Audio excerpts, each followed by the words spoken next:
You're a third-year Northwestern State women's basketball coach, Jordan Dupuy, and it's, Coach, technically it's not homecoming week in a sense for your team, but it is a bit of a homecoming for you.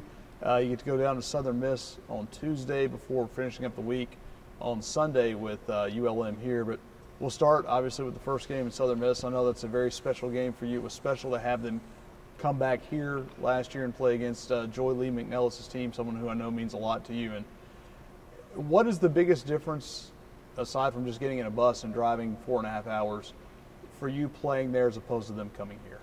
You know, it was very influential in my career, very influential with my off-the-court life. Everybody that I met there is either considered family or friends.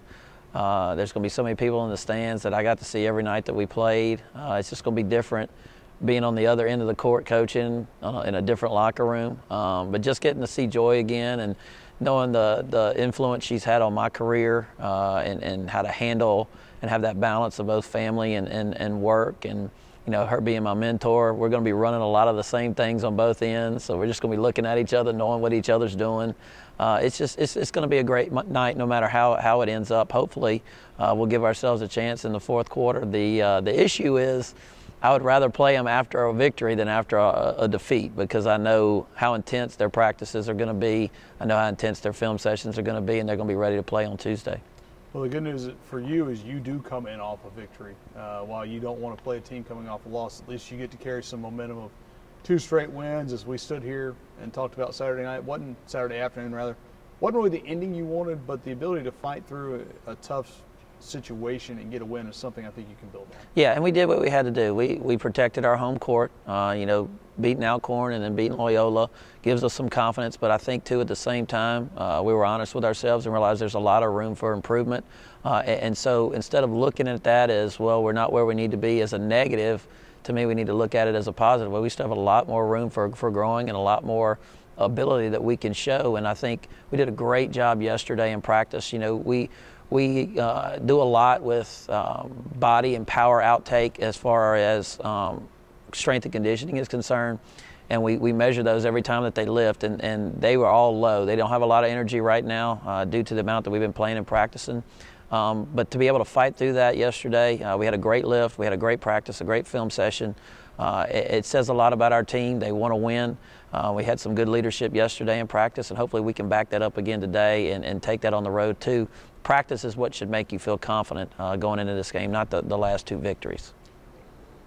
You're not the only one that gets to go home, so to speak. Kara Bonner, junior college transfer, your second leading scorer, gets to go closer to home, not really terribly far from Vosburg to Hattiesburg, but what's it like for someone like that? She hasn't played a lot of games here yet, but she gets to go home relatively early in her career and see a lot of friends and family. She's going to have a lot of people there, and what we're going to have to talk to her about is just not pressing, not doing anything more than what we ask her to do.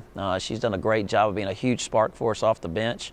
You know, her numbers say that she should be in the starting lineup, but we also need people to come off the bench and make a huge impact.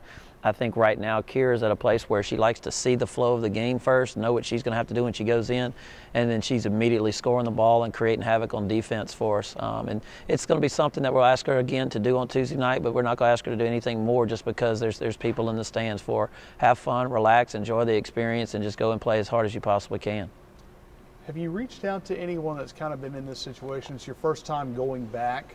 I know from a couple of years ago, another Northwestern team went to Hattiesburg and didn't have the performance they wanted with a coach who had been an assistant there. Have you talked to anybody about how to handle anything that you may encounter? You know, I really haven't.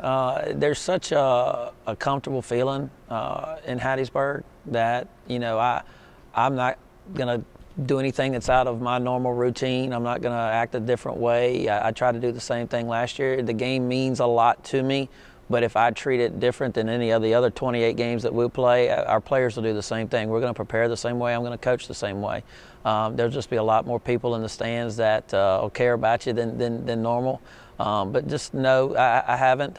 If I talked to anybody, it'd be Coach McNellis. We talk all the time. We talk usually once or twice, at least a month, just on everything, how everything's going, things that I'm running here, things that she's running there, and just shooting things off of each other. So I'm not going to treat it like any other, different than any other night, and just go out and have a good time with it. Still a business trip. It's still a business trip. Well, you'll get done with that, and you mentioned the everybody kind of being a little bit tired. This is that time of year where you tend to play a little bit more. You're not quite in the rhythm of conference play yet, but after today, you kind of, after tomorrow's game, you kind of slow down a little bit and get some spacing in terms of when you play. And one of those games is against ULM. It's on Sunday here at 2 o'clock, the day after Christmas Fest. Good win up there last year. But I think they're a little bit different team than you saw. They are, and they're a team that I think is playing with kind of a back against the wall mentality. They've already beaten 2 of our conference teams in McNeese and UNO, playing extremely well. I think they're scoring the ball a lot better this year, defending a lot better this year. It's going to be a tough game, and what we're going to have to do is, as a staff, is find that balance between getting our team prepared for Sunday, but then also trying to get them to recover for their bodies and minds and all that. Wednesday will be an off day for us. Thursday will be a weight room and film and light practice day. Then Friday we'll hit it hard. Saturday we'll shorten things up and finalize the game plan, and we'll get ready to go on Sunday. And I know these games, since you've been here, you've talked about wanting to play state rivals or state teams and how important that is for you. Why do you feel that way? I just think it's good for recruiting and also marketing basketball in Louisiana. I just think it's something that should be done from a logistical standpoint. It just makes sense. Jeff and I at ULM have talked about playing each other every single year. It's good competition. You're 2 hours away at the most. It just makes sense. We're going against each other in the same recruiting battles, but again, I think it's good for Louisiana basketball, and it's just something that needs to be done. Last time they were here was your first year, and it was a pretty memorable ending when Beatrice Satura hit a three-pointer. I'm sure you'd like a similar ending, but maybe with a little more breathing room? Yeah, always. But at the end of the game, if we have one more point than they do, that's all that really matters. So, and I'm sure Jeff would say the same thing. All right, thanks, Coach. Thank you.